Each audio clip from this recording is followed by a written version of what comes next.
story. I had started at the UW. I went for 1 quarter, and then I found out I was pregnant with my twin boys. I ended up stopping school, and then that's when I became a stay-at-home mom.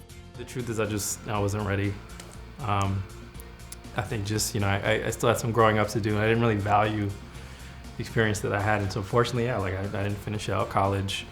So I entered the workforce and didn't look back until recently, and just was like, I think I'd like to close that chapter.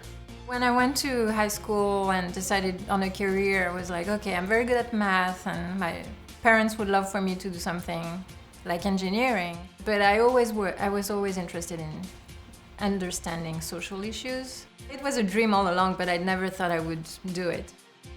20 years almost of being out of school, I had a lot to learn about being a student again. The advisors of the ISS program were so helpful to me. What I really loved about ISS is that it's really a dialogue with your teachers and with your peers. So it really goes both ways. And there's this sense of you're doing things that are meaningful in the long term. I love my student life. I work a Monday through Friday, 9 to 5. I have my kids. And so once they go to bed, that's kind of mom time to study. So there are some late nights depending on how I manage my time throughout the week, but it's definitely manageable. The university has been truly supportive from start to finish. Throughout the whole process, understanding just my story. There's no judgments, really. I think they really understood, okay, just that was then, this is now, and we're gonna see you through this. And they've been there every step of the way.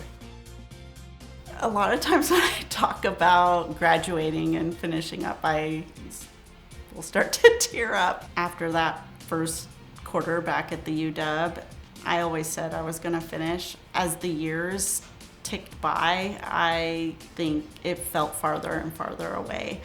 So now it's hard to even describe, because I think there were a lot of other people that thought I wouldn't ever go back and finish and get that degree. So I'm over the top excited. A major thing for me is being able to further my career in something that I'm passionate about, whether it be special education, higher education in general, academic advising. I like those sorts of areas, so that's where I'm hoping it takes me, but I'm open to the possibilities that can come out. I mean, it means everything. It means everything to me. It feels like I'm closing a chapter of my life, and I can't be more grateful that I took the chance, that I believed in myself. When I took that step along the way, I found that there are people who want to see me succeed. And so it's made taking that journey that much more worthwhile.